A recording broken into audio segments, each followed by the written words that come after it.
He looks to the Israeli delegation. No, I say, and the word itself lands like a gavel across the world stage. Because when a man is offered exile or surrender, and he chooses neither, the entire calculus of power shifts in a single breath. And that is what happened next. The chamber filled not with the mechanical hum of procedure, but with a new energy, an electricity born of defiance. And reporters scribbled furiously as the cameras found my face and the frame, tightened on a country that refused to be auctioned off in whispered runes and back-channel warnings. From that balcony voice, I did not promise blood or revenge. I promised dignity and law meaningful, enforceable, continent-wide law, and then I named what would follow this moment, not as fantasy, but as architecture. First, a legal protocol binding signatory African states to a coordinated, automatic response whenever external actors attempted to coerce a sitting head of state economic countermeasures, diplomatic recalls, synchronized disclosure of all suspicious contracts and payments, an immediate freeze on implicated assets pending forensic audit.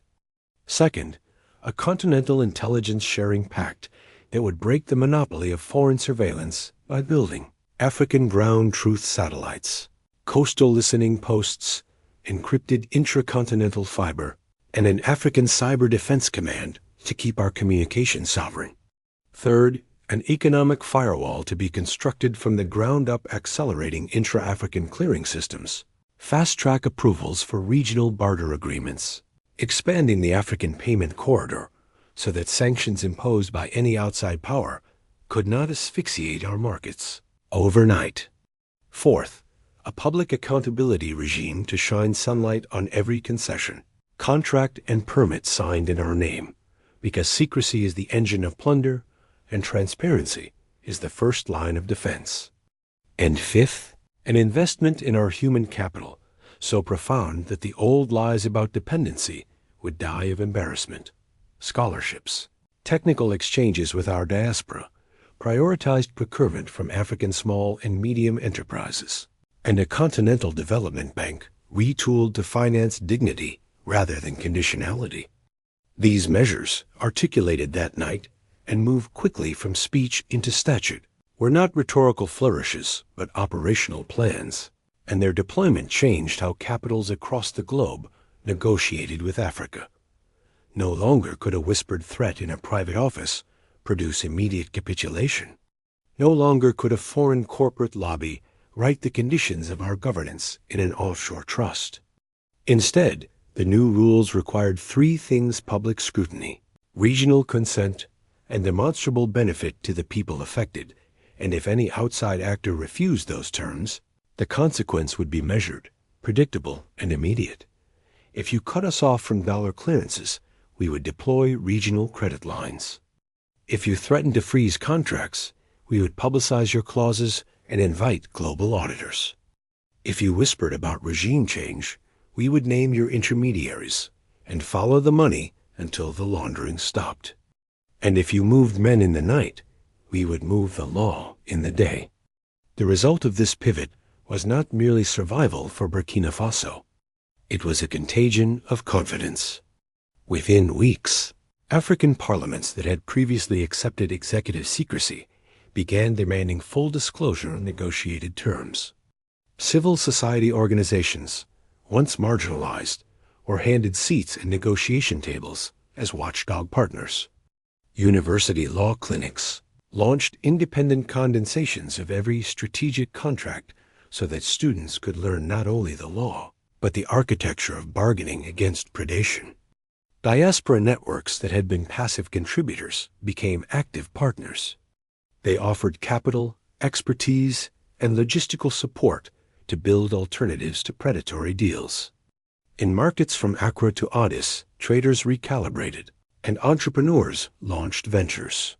To fill the immediate gaps created when a multinational withdrew rather than accept new transparency standards, because what Western capitals often forgot is that where there is a void of extractive power, there is room for local innovation to arrive and to stay.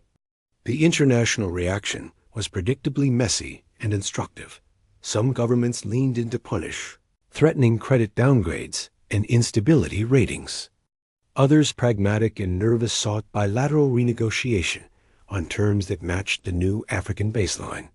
And a surprising chorus of civil actors in Europe, the Americas, and among Jewish and progressive networks across the globe publicly denounced the ultimatum as an affront to sovereign equality, forcing uncomfortable questions in Western parliaments about the propriety of coercive diplomacy. At the United Nations, the moment became a teaching moment.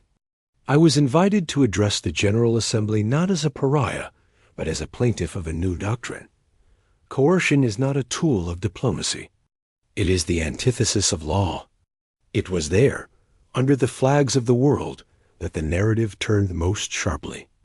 I recounted the recorded call, the offer of exile, the implied reward for collaborators, and I framed the choice as one every nation faces: bow for transactional peace or stand for durable dignity. Delegates shuffled uncomfortably. Some moved to silence, others to support, and the African group, previously fragmented into a chorus of competing interests, found a rare unanimity. Votes moved. Resolutions passed. The Ouagadougou Protocol, named in honor of our capital and its long history of resistance, became the scaffolding for a larger institutional reform. Economists who had once measured African risk only in volatility now began to model the long-term benefits of sovereign governance. A country that keeps a larger share of its resource value over decades can finance education, healthcare, and industry without perpetual external conditionality. A nation that controls its data and telecommunications will not be a pawn in geopolitical cyber wars. A continent that coordinates its bargaining exposure will earn leverage, and leverage begets respect. But let us be clear, the path was not without pain. Those who profited from opacity struck back by funding fear. Markets jittered, certain foreign investors exited, and staged protests in cities where the line between national interest and private gain was thin. Yet those protests revealed more about the actors financing them than their supposed grievances. When the banners were traced, they led to shell corporations and foreign bank accounts. When the spontaneous movements were watched, their talking points matched corporate press releases down to the talking points. Our response was not to silence dissent, but to invite it into daylight. Public hearings were broadcast. Whistleblowers were protected under new laws. And yes, some of the previous elite lost access to the pipeline of foreign wealth that had sustained comfortable lifestyles built on compromised sovereignty. Citizens who once tolerated the slow bleed of value began to demand something else: measurable benefits. Schools opened, clinics received investment, and the first tranche of revenue redirection funded community projects chosen by village assemblies, not by distant corporate CSR officers. That, perhaps, was the most dangerous, that the people felt the change in their bones. The political consequence, in turn, reshaped leadership models across the continent. Leaders who once measured success in pilgrimage to foreign capitals now measured success in building robust institutions at home. Ministers who had trafficked in secret approvals found themselves in courtrooms or under investigatory committees. And a new generation of public servants entered government not as managers of scarcity, but as architects of sovereignty, trained in law, economics, and the ethics of stewardship. The cultural transformation, less visible, but deeper, was seismic. Songs, poems, and films told the story of the 48 hours, a short time that had precipitated a long arc. Artists remixed the balcony speech into anthems. Playwrights staged the recorded call as a cautionary tale about arrogance and a celebration of courage. The phrase 48 hours mutated from a counting of doom into a symbol of democratic defiance, appearing on protest signs, in academic papers, and even on coffee mugs across cities where young people debated in late-night cafes about the contours of a post-dependent Africa. Diaspora investments shifted from purely philanthropic patterns to entrepreneurial ventures, with African-born and African-descended investors creating joint ventures designed to retain value. Refineries built to process minerals. Tech hubs designed to host African code and African data. Agricultural cooperatives that connected smallholders directly to regional markets. The old dictum that raw materials must leave to create value was finally being disproven in the ledger books and in the wages of workers. And geopolitically, the map redrew itself in pragmatic, sometimes uncomfortable ways. Partnerships with Russia, China, Turkey, and others were recalibrated precisely because Africa now demanded technology transfer and local employment rather than turnkey installations that shipped profits elsewhere.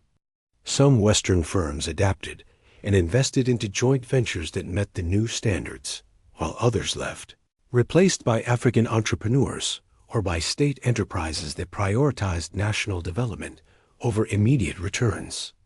Throughout, the message stayed consistent. Sovereignty is not hostility, it is responsibility. It asks of leaders not only defiance, but competence. It demands not only barricades, but bureaucracy. It requires not only rallies, but revenue plans. And for the first time in generations, the continent's claim to control over its destiny was backed by practical mechanisms.